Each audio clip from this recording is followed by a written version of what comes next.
යාළුවනේ කොහොමද ඉතින් ඔයාලට මේ බලන්නකෝ මගේ බණ්ඩක්ක වගාව මේ තියෙන්නේ. ඉතින් මම අද බණ්ඩක්ක දවසවල් දෙන්න යන්නේ. මේ බලන්නකෝ මේ කරල් වල බරට මේ අතු නැමිලත් එක්ක තියෙන්නේ. ඉතින් අර දැක්කනේ ඒ අත්ත නැමිලා තිබුණේ මේ කරලේ බරට. ඉතින් මං අද බණ්ඩක්ක දන්සලක් දෙන්න යන්නේ. මගේ නෙමෙයි හස්බන්ඩ්ගේ නෑදෑයෝ ඉන්නේ මෙහි. හස්බන්ඩ්ගේ නෑදෑයන්ට ඒ වගේම අපි අසල්වැසියන්ට සහ අපි දෙන්නගේ යාළුවන්ට. ඉතින් එහෙම දෙන්න තමයි මේ බලාපොරොත්තුව. ඉතින් මම මේ හිතාගෙන බණ්ඩක්ක ටිකක් කපනවා. ඉතින් ඔයාලා දන්නවද මේ බණ්ඩක්ක වගාවෙන් මං ගෙදර ඉඳගෙන ලොකු ලාභයක් ලැබුවා. ඉතින් මට ඒ ගැන ගොඩක් සතුටුයි.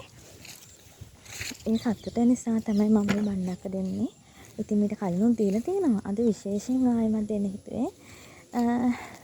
අද වෙසක් පොයනේ.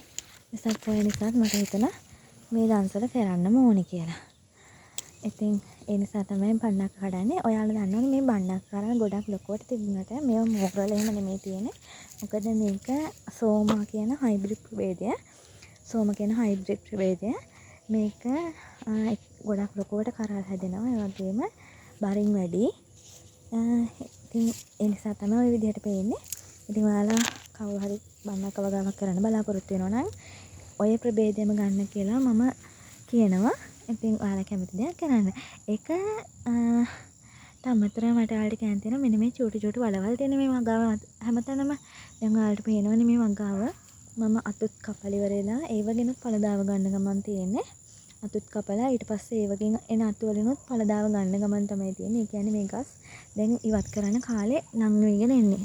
ඒක නිසා ඒ ගස් අයින් වෙනකොට මට අලුතෙන් බණ්ඩක්ක වගාව ඕනේනේ.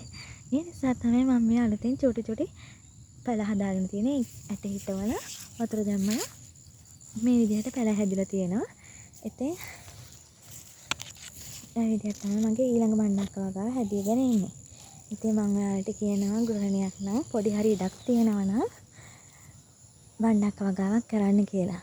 ඒක ඒ තරම් අමාරු දෙයක් නෙමෙයි. ඇට හිටවන්න මේකේ තනකොළ ටික උදළු ගන්න තමයි තියෙන්නේ. වතුර මලක් හයි කරලා තියෙන මගේ නම් අර තියෙන වතුර මල. වලට පේනවද දන්නේ කොළ පාටින් චූටි තියෙන වතුර මල. ඒ වතුර මලෙන් තමයි මේ වගාවටම වතුර විදින්නේ. ඉතින් මේ වගේ කරගන්න කියලා මම ඔයාලට කියනවා. ඒක හරිම පහසුයි. අපිට ඔයාලට කියන්නේ මම ගිය මාසේ මේ මාසේ 27 වෙනිදා වෙද්දී 86788ක් ගත්ත මේ වගාවෙන්. ඉතින් ගෙදරට වෙලා ඉන්න ගමන් මේ දවස්වල බණ්ඩක්ක ගොඩක් මිලයි. ඔයාලා දන්නවනේ මේ දවස්වල එළවලු ගොඩක් ගණන් හින්දා බණ්ඩක්ක වලටත් හොඳම මිලක් හම්බුණා. ඒ නිසා 86788ක් හම්බුණා මේ මාසේ 27 වෙනිදා වෙද්දී. ඊට පස්සේ 27 වෙනිදා පස්සේ ගන්න තියෙන සල්ලි ගන්න කඩේට ගියේ නෑ. අද හිටේ කඩේ වහලා හින්දාත් යන්න වෙන්නේ නැහැ. ඒ නිසා ඉතින් ඒ ටිකත් ආවම මම ඔයාලට කියන්නම් ඒ ගාණක් කොච්චරද කියලා. ගෘහණියක් විදිහට මාසෙට ලක්ෂයකට ආසන්න මුදල් ලක්ෂයක් පමණ මේ වගේ පොඩි කාලයක් අප කරලා ගන්න පුළුවන් නම් ගොඩක් වටිනවනේ. ඉතින් පුළුවන් කෙනෙක් ඉන්නවා නම් මෙතන නම් අක්කර කාලයකට පොඩ්ඩක් වැඩි ඉඩක තමයි බණ්ඩක්ක වගාව තියෙන්නේ. පුළුවන් කෙනෙක් ඉන්නවා නම් බණ්ඩක්ක වගාවක් කරගන්න ගොඩාක් වටිනවා. මේ වෙනුවෙන් දවසක් කර දවසක් තමයි බණ්ඩක්ක කපන්නේ ළමයි. දවසක් කර බණ්ඩක්ක කපද්දී බණ්ඩක්ක ඉතින් තමන් කඩා ගන්න ස්පීඩ් එක තමයි ඒකට යන කාලය වෙන්නේ. දැන් මේ ටිකේ කඩන්න මට දවසට පැයකමාරක් වගේ කාලයක් තමයි යන්නේ. ඉතින් ඒ කාලය තමයි මේ වෙනුවෙන් වියදම් කරන කාලය වෙන්නේ. ඉතින් ඔයාලට පුළුවන්කමක් තියෙනවා නම් බණ්ඩක්ක වගාවක් කරන්න කියලා මම ආයෙත් කියනවා. මොකද මම ඒ තරම්ම මේ වගාව ගැන සතුටු වෙනවා. මේ වගාවෙන් මම ඇත්තටම ලොකු සතුටක් ලබනවා.